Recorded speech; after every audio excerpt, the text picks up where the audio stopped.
ನಾನ್ ಶಿವಾನಂದ್ ಪಾಟೀಲ್. ನೀವು ನೋಡ್ತಾ ಇದ್ದೀರಾ ವಿಸ್ಮಯ ಭಾರತ್ ಯೂಟ್ಯೂಬ್ ಚಾನಲ್. ನಾನಿವತ್ತೊಂದು ವಿಶೇಷವಾದಂತ ದೇವಸ್ಥಾನಕ್ಕೆ ಕರ್ಕೊಂಡು ಹೋಗ್ತಾ ಇದ್ದೀನಿ.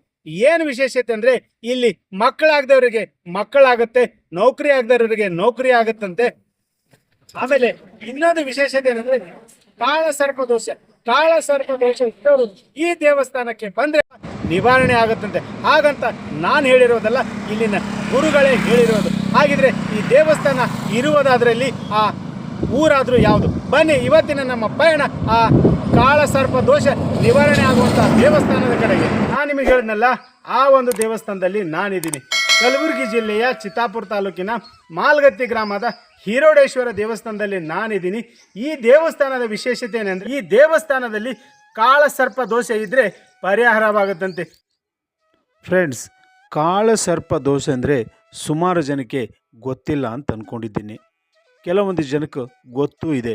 ಇದನ್ನು ನಿವಾರಣೆ ಮಾಡೋದು ಹೇಗೆ ಅಂತ ಪರಮ ಪೂಜ್ಯ ಚನ್ನಬಸವ ಶರಣರು ಇದನ್ನು ಸಂಕ್ಷಿಪ್ತವಾಗಿ ಹೇಳಿದ್ದಾರೆ.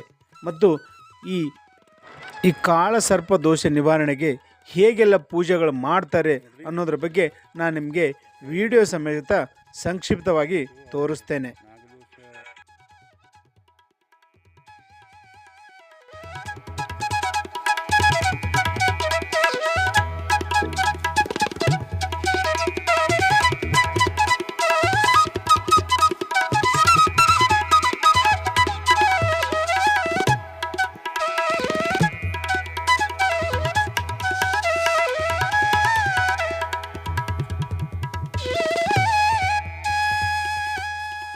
ನನಗೆ ಜ್ಯೋತಿಷ್ಯ ಪಂಚಾಂಗ ಏನೂ ಗೊತ್ತಿಲ್ಲ. ಆದ್ರೆ ಆ ವ್ಯಕ್ತಿ ಯಾರೇ ನನ್ನ ಎದುರು ಬಂದು ಕುಂತ್ರಪ್ಪ ಅಂತಂದ್ರೆ ಅವ್ರ ಹಣೆ ಮೇಲೆ ಏನಪ್ಪ ಅಂದ್ರೆ ನಾಗಗಳಲ್ಲೇ 12 ದೋಷಗಳು ಬರ್ತಾವೆ. ಸರ್ಪದೋಷ ಎಲ್ಲರೂ ಸರ್ಪದೋಷ ಅಂತ ಹೇಳ್ತಾರೆ ಹೊರತಾಗಿ ಯಾವ ಸರ್ಪದೋಷ ಅಂತ ಹೇಳೋದಿಲ್ಲ. ಆದರೆ ನಾನು ಜ್ಯೋತಿಷ್ಯ ಕಲ್ತವನಲ್ಲ, ನಾನು ಪಂಚಾಂಗ ಬರೋದಿಲ್ಲ. ಆದರೆ ಆ ವ್ಯಕ್ತಿ ಬಂದು ನನ್ನ ಎದುರು ಕೂತ್ನಪ್ಪ ಅಂದ್ರೆ ಮೂರು ಅಂಕೆ ಹೇಳಿದ ತಕ್ಷಣ ಅವನ ಹಣೆ ಮೇಲೆ ಏನಪ್ಪ ಅಂದ್ರೆ ನಾಗರು ಬರ್ತದೆ, ನಾಗರ ಹೆಸರು ಬರ್ತದೆ, ಅದರಲ್ಲಿಂದ ಆಗ್ತಕ್ಕಂಥ ತೊಂದರೆಗಳು ಬರ್ತಾವೆ. ಅದನ್ನೇ ಮಾಡ್ತೀವಿ. ಈ ಮಾಡಿದ್ದು ಕೇವಲ 3 ತಿಂಗಳಲ್ಲಿ ಎಲ್ಲ ರಿಸಲ್ಟ್ ಅದ. ಲಗ್ನದೇ ಇರ್ಬೋದು, ನೌಕರಿದೇ ಇರ್ಬೋದು, ಬಿಸ್ನೆಸ್ದೇ ಇರ್ಬೋದು, ಏನೇ ದೋಷ ಇದ್ರೂ ಈ ನಾಗ ದೋಷಗಳು 3 ತಿಂಗಳ ಪರಿಹಾರ.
ಅವರು ತೊಂದರೆಗಳನ್ನು ನಾನು ಫೋನ್ನಲ್ಲೇ ಹೇಳಿದ್ದ, ಅದು ಸತ್ಯ ಅನಿಸಿ ಅವರು ಮೊನ್ನೆ ಏನಪ್ಪ ಅಂತಂದ್ರೆ 5ನೇ ತಾರೀಕು ಬಂದು ಹೋಗ್ಯಾರ.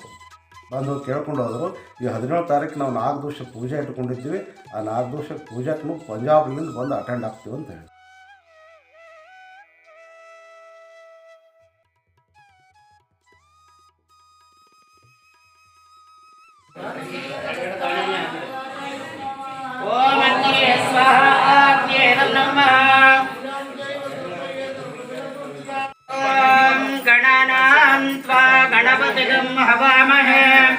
कविं कविनामन्नो दिवसेदसादनं स्वाहा विघ्नराजाय नमः ॐ अग्ने स्वाहा नमः दिवसेदसादनं स्वाहा विघ्नराजाय नमः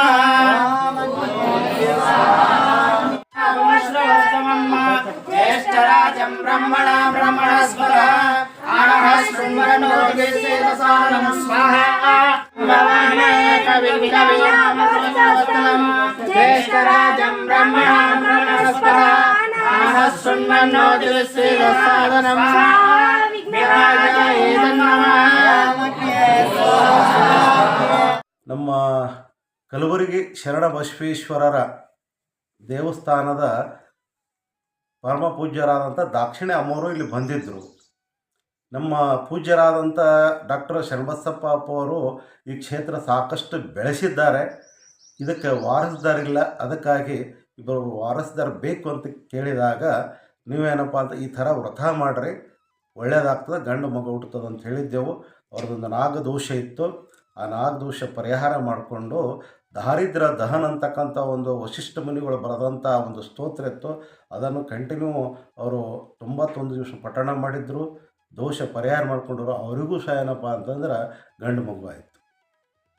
ಆಮೇಲೆ ಕೆಂಬಾವಿಯಿಂದಂತ ಗೀತಾ ಮತ್ತು ಗುರು ಪ್ರಸಾದ್ ಅಂತೇಳಿ ಕೃಷ್ಣೊಬ್ಬರು ಡಾಕ್ಟರ್, ಇಬ್ಬರು ಗಂಡ ಹೆಂಡತಿ ಡಾಕ್ಟರ್. ಅವರು ಸಹ ಬಂದು ನಮಗೆ ಸಂತಾನ ಆಗಿಲ್ಲ, ನಮಗೆ ಸಂತಾನ ಬೇಕು ಅಂತಂದಾಗ ಅವರು ಇಲ್ಲಿ 5 ದಿವಸ ಶಿವರಾತ್ರಿಯಲ್ಲಿ 5 ದಿವಸ ಸೇವಾ ಮಾಡ್ತೀವಿ ನಾವಿಲ್ಲಿ. ಆ ಸೇವಾದಲ್ಲಿ ಪಾಲ್ಗೊಂಡು ಅವರು ಸಂಕಲ್ಪ ಮಾಡೋದ್ರು. ಬರೋ ವರ್ಷನಟ್ಟಿಗೆ ಅವ್ರಿಗೊಂದು ಗಂಡು ಮಗು ಆಯಿತು.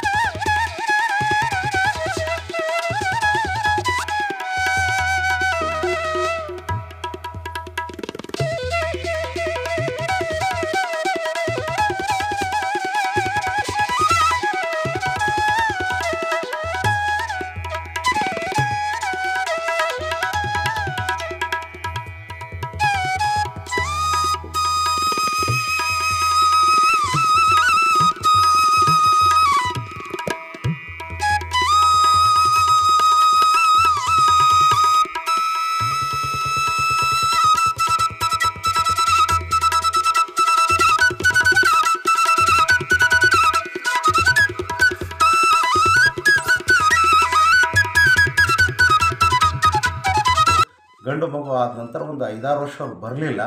5 ವರ್ಷ ಮಗುವನ್ನು ಹೊತ್ಕೊಂಡು ಬಂದು ಆ ಗೀತಾ ಮೇಡಮ್ ಅವ್ರು ಕೇಳಿದರು, ಅಪ್ಪೋರೇ ನನಗೆ ಜೋಡು ಜೊತೆ ಬೇಕು, ಅದಕ್ಕಾಗಿ ಇನ್ನೊಂದು ಸಂತಾನ ಬೇಕು. ಜೋಡು ಜೊತೆ ಆಗ್ತದೆ ಹೋಗಮ್ಮ ಅಂತಂದಾಗ ತಥಾಸ್ತು ಅಂತಂದಾಗ ಅವ್ರಿಗೆ ಅವಳಿ ಜೋಳಿ ಒಂದು ಹೆಣ್ಣು ಒಂದು ಗಂಡು ಆಯಿತು ಆ ಮೇಡಮ್ಗೆ.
ಫ್ರೆಂಡ್ಸ್, ನೀವೇನು ನೋಡ್ತಾ ಇದ್ದೀರಲ್ಲ, ಇದು ಹೋಮ ಪೂಜೆ ಮತ್ತು ರುದ್ರಾಭಿಷೇಕ ಏನು ಮಾಡ್ತಾ ಇದ್ದಾರಲ್ಲ ಇವರು ತಮ್ಮ ಕಾಳಸರ್ಪ ದೋಷೆ ನಿವಾರಣೆಗೆ ಮಾಡ್ತಿರುವಂಥ ಪೂಜೆ.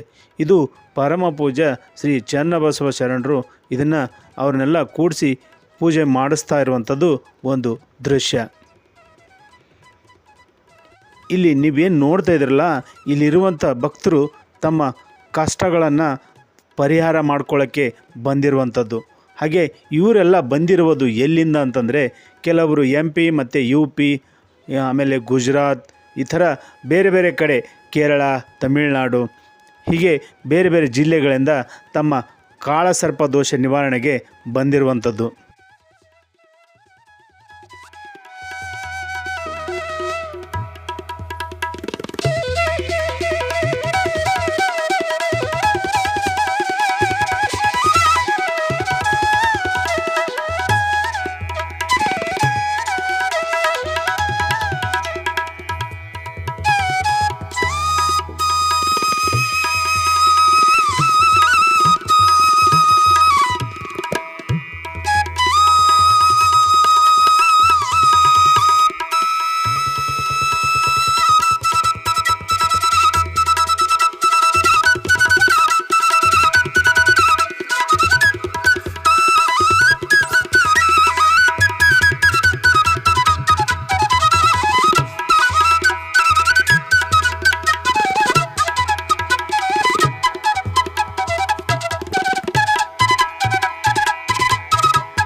ನೋಡಿದ್ರಲ್ಲ ಫ್ರೆಂಡ್ಸ್, ಕಾಳ ಸರ್ಪ ದೋಷೆ ನಿವಾರಣೆ ಹೇಗೆ ಮಾಡೋದಂತ ನಮ್ಮ ಪರಮ ಪೂಜ ಚನ್ನಬಸವ ಶರಣರು ತೋರಿಸ್ಕೊಟ್ರಲ್ಲ.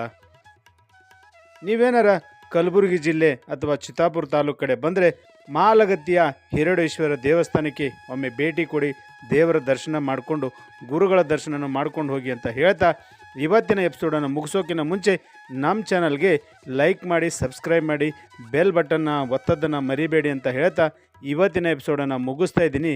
ನಾಳೆ ಇನ್ನೊಂದು ಎಪಿಸೋಡಲ್ಲಿ ಮತ್ತೆ ಸಿಗ್ತೀನಿ. ಅಲ್ಲಿವರೆಗೂ ಟಾಟಾ, ಬಾಯ್ ಬಾಯ್.